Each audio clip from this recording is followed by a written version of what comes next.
Bonjour à toutes, bonjour à tous, c'est à nouveau William sur l'antenne de Graffiti Urban Radio.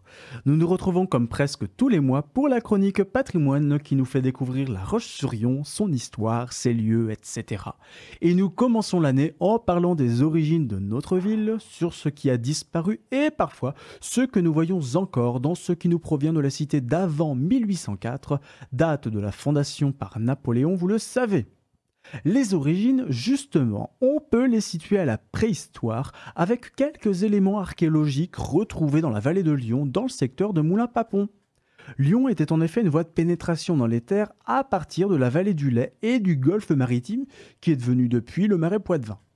Les éléments retrouvés à la Roche-sur-Yon, des haches par exemple, nous indiquent une présence éparse depuis l'homme de Néandertal, en gros avant 28 000 avant Jésus-Christ. Mais c'est surtout durant l'Antiquité gauloise puis gallo-romaine que la présence humaine dans la vallée va se concrétiser. On parle par exemple de mines de fer à la Ferrière, c'est de là que vient le nom, et à la Termelière, dont l'étymologie symbolise la chaleur, sur la commune donc de Dompierre-sur-Yon. Certains vont même jusqu'à raconter que pour surveiller les ouvriers ou esclaves gaulois des mines de fer, les Romains avaient construit un petit castrum fortifié à la Roche-sur-Yon. Bon. Honnêtement, on n'en sait rien, comme beaucoup de choses sur l'Antiquité à la Roche. Il y a quelques découvertes archéologiques, des habitations, des objets, etc., mais rien qui nous indique vraiment la présence d'un camp romain. Pourtant, l'emplacement présumé du camp romain nous intéresse, car c'est là qu'a été installé le château de la Roche-sur-Yon, dont on ignore là aussi l'origine exacte, mais dont on peut dire sans trop se tromper qu'il existe depuis au moins le XIe siècle. D'ailleurs, un document qui l'atteste date de 1092. Il s'agit d'une charte de donation par l'évêque de Poitiers des églises de la Roche-sur-Yon à l'abbaye de Marmoutier qui se situe à Tours. Ce manuscrit est le plus ancien document conservé aux archives départementales de la Vendée. Allez-y pour faire vos recherches, c'est gratuit, ouvert à tous et le personnel est très sympa, c'est toujours bon à dire. Quand on parle d'église à la Roche-sur-Yon au XIe siècle, il faut retenir 3 sites. La probable église Saint-Michel, donc peut-être en bas de la côte d'Aiguebouille, dont on ne sait pas grand-chose, l'église romane Saint-Hilaire et le prieuré Saint-Lienne. Le prieuré Saint-Lienne, justement, il tient son nom d'un disciple de Saint-Hilaire, donc l'évêque de Poitiers au IVe siècle, disciple dont les reliques ont été conservées à la Roche-sur-Yon. Au Xe siècle, en effet, le seigneur Ingelenus a fait venir les reliques de Saint-Lienne dans son château de la Roche-sur-Yon pour les offrir à la vénération des habitants. C'était un signe de prestige du seigneur assez courant à l'époque. Après les guerres de religion et la guerre de 100 ans, il ne restait pas grand-chose des reliques. Certains disent un bout de bras de Saint-Lienne, quelques nonos quoi. Et puis à la Révolution, plus rien du tout. Les derniers vestiges du prieuré disparaîtront plutôt début 19e siècle. Il y a quelques dessins qui en montrent la porte en ogive.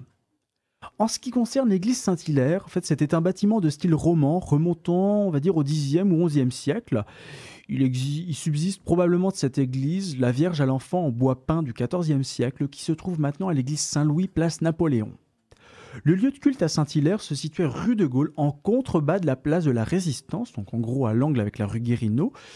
Et l'église, qui était en très mauvais état, a été détruite malheureusement en 1842 malgré de vives protestations, dans la même période où ont été détruites la tour de l'horloge, dont nous reparlerons, et la porte des vieilles prisons, qui se situait à l'entrée de la forteresse rue du 93e régiment d'infanterie.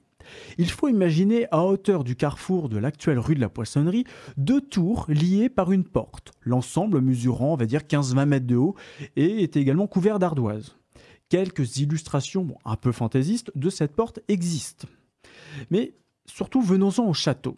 Il est possible de voir les remparts, peut-être on va dire du XIVe siècle, de la haute cour et de la basse cour, depuis la rue des Poilus et dans la cité Travaux. Il faut bien comprendre que le château de la Roche-sur-Yon était assez important avec une superficie globale de 5 hectares. À titre de comparaison, la place Napoléon, c'est 3 hectares. La présence d'une telle forteresse s'explique par les qualités géographiques du site de la Roche-sur-Yon, avec un plateau surélevé, la rivière, etc., mais également par le croisement de 3 régions historiques que sont le Poitou, l'Anjou et la Bretagne. Donc il y avait de nombreuses luttes entre seigneurs. Conflit de région. Notons d'ailleurs des seigneurs de la Roche-sur-Yon issus de familles importantes. Je pense par exemple à la famille de Machecou, la famille de Moléon, donc qui possédait Talmont-Saint-Hilaire, et la famille de Thouars, le vicomte de Thouars qui donne son nom à la chaise de vicomte. Le château de La Roche-sur-Yon a connu un siège anglais de 1369 à 1373 avant de perdre définitivement son rôle militaire. Après cela, La Roche-sur-Yon est devenue principauté de la fin du XVe siècle à 1770 avec la mort du dernier sénéchal Charles de Gounor qui administrait un territoire de 600 km² qui montait jusqu'au Luc-sur-Boulogne et descendait jusqu'au Giroir.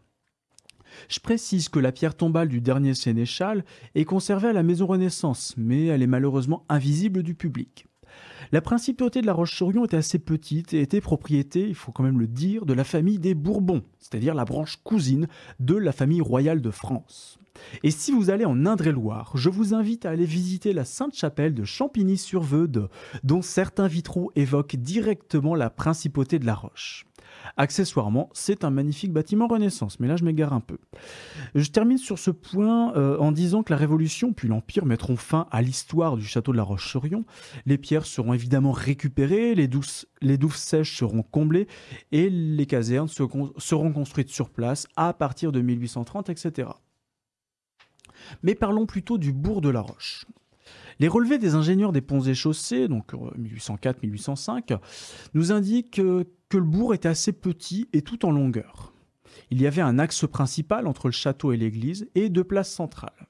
La place de la Cohue, donc le marché au Moyen-Âge, là où se situe aujourd'hui la rue du Vieux-Marché et le salon de Teacup, où je vous invite à faire un tour. Bref. Il y avait aussi la place de l'Horloge, donc devenue la place de la Vieille Horloge, en souvenir de la tour carrée de 9 mètres de haut où se situait l'horloge publique de la ville.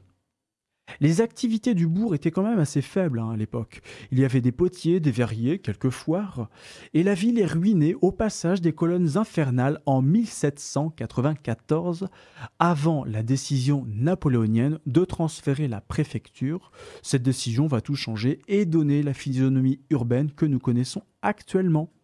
Mais vous pouvez tout à fait vous promener dans l'ancien bourg de La Roche-sur-Yon. Vous retrouverez la rue de La Roche-sur-Yon qui nous indique tout à fait l'axe principal de cette petite ville qui a été principauté. Pour terminer, je vous propose une petite anecdote sur le nom de la rivière Yon. Il s'agit d'un saint du IIIe siècle, Saint-Yon, dont certaines communes de l'Essonne portent le nom. Saint-Yon aurait vécu en ermite dans les grottes de la vallée qui portent donc son nom, mais là encore, nous n'avons pas de preuves pour changer. Avant de vous quitter, je vous conseille d'aller visiter archive.ville-laroche-sur-yon.fr, donc archive au pluriel.ville-laroche-sur-yon.fr. En fait, c'est le site web des archives de la ville de La Roche. Et sur le sujet que je viens d'évoquer, des facsimilés de documents anciens, donc copiés à la fin du 19e siècle, sont disponibles dans le fonds Alexandre Bitton. Et comme nous nous quittons pour aujourd'hui, si vous avez une question à me poser, une remarque à me faire, voire quelqu'un à me présenter pour jouer au Scrabble, vous pouvez me contacter via mon profil Twitter, ChevillonW, Facebook et Instagram, ça fonctionne toujours. J'espère que cette chronique vous a plu et je vous souhaite tout simplement de bien vous porter d'ici la prochaine fois.